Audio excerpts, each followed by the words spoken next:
Social trade के घोटाले का हुआ पर्दाफाश। 3700 करोड़ रुपए के घोटाले का सोशल ट्रेड साइट के नाम पर हुआ खुलासा। अभी इन पिछले दिनों में डिजिटल मार्केटिंग के नाम पर लोगों को बेवकूफ बनाने के लिए एक साइट चलाई जा रही थी। इस सोशल ट्रेड साइट के जरिए से लोगों को डिजिटल बना के घर बैठे साइट जोड़ के बढ़ाने, लोगों के रुपए एंटरने का काम कर रही थी। लेकिन अब इसके घोटाले का खुलासा हो गया है और अब तक की जाँच में यह सामने आया है कि 37 अरब रुपए तक का घोटाला इस साइट के जरिए से किया जा चुका है। इस साइट को देखकर मार्केट में इस जैसी कई और सारी टेप भी आ रही थी जिसमें लोगों ने अपनी मेहनत की कमाई इन्वेस्ट की थी। आपको बता दें कि इस घोटाले में अब तक देश के तकरीबन 6 लाख लोगों से भी ज्यादा फंस चुके हैं। STF ने नोएडा स्थित सेक्टर 63 के ब्लॉक में सोशल ट्रेड की ऑफिस में छापा मारकर कंपनी के मालिक के साथ इसके 3 आला अधिकारियों को भी अरेस्ट कर दिया गया है। सोशल ट्रेड के घोटाले के लिए सोमवार को ही ग्रेटर नोएडा में सूरजपुर कोतवाली में FIR दर्ज करवाई गई थी। इसके अलावा एक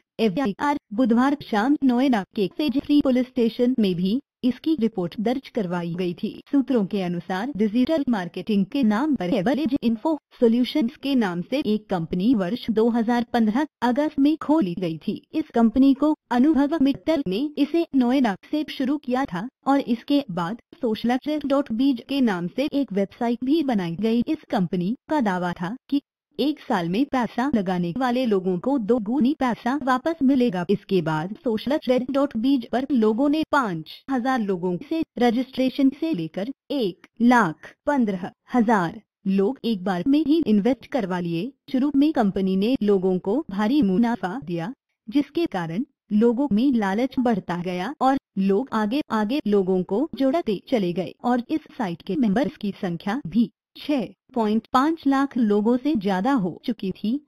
बुधवार की शाम को STF ने सेक्टर 63 में कंपनी के कार्यालय पर छापा मारा। इस रेड में एवरेज इन्फो सॉल्यूशंस के मालिक अनुभव मित्तल और 2 बड़े अधिकारियों को गिरफ्तार किया गया। अभी तक कंपनी के बैंक अकाउंट की जांच चल रही है और अब तक 37 अरब रुपयों का घोटाला। BBC से बात करते हुए STF के SSP अमित पाठक ने बताया कि कंपनी के दफ्तर से करीब 250 पासपोर्ट जब्त किए गए हैं जो कंपनी के मुलाजिमों और कंपनी के लिए बढ़िया परफॉर्म करने वाले लोगों के हो सकते हैं। पाठक ने बताया कि कंपनी के सभी खातों को मिलाकर कुल 525 करोड़ रुपए भी पुलिस ने जब्त कर लिया। पाठक ने बताया करीब 3,200 करोड़ रुपए का हमें पता करना है। इस जांच में STF के साथ IT, सर्विस टैक्स, कॉर्पोरेट मंत्रालय, RBI और सेबी के अधिकारी भी शामिल हैं। पुलिस इस घोटाले को लाइक स्कैम का नाम दे रही है। कंपनी की ओर से इस मामले में अभी तक कोई बयान जारी नहीं किया। कैसे काम करती है सोशल ट्रेड? एक कंपनी निवेशकों को 5,750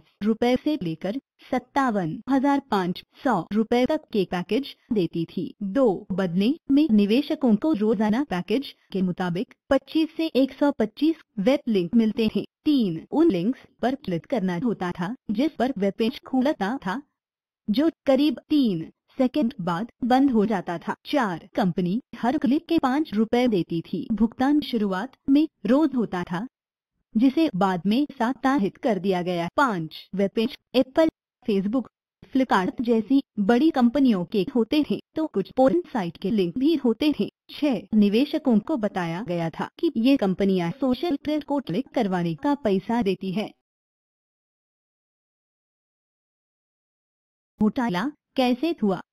SSP अमित पाठक ने बताया कि कंपनी ने निवेशकों को गलत बयानी करके फंसाया है। कंपनी दावा करती थी कि लिंक विज्ञापनदाता से समझौता होने का बाद भेजा गया जबकि ऐसा नहीं था। इसमें कोई थर्ड पार्टी विज्ञापनदाता शामिल नहीं था। सभी लिंक फर्जी हुआ करते थे। कंपनी से पैसा बनाने के लिए लोगों से मल्टी लेवल मार्केटिंग करवा रही थी और अपने खाते भर रही थी। वहीं डिजिटल मार्केटिंग के विशेषज्ञ रवि चोपड़ा बताते हैं कि मनी सर्कुलेशन एक्ट 1978 के तहत मल्टी लेवल मार्केटिंग भारत में बैन है और ऐसा नहीं है कि भारत में मल्टी लेवल मार्केटिंग में फ्रॉड का यह पहला मामला है।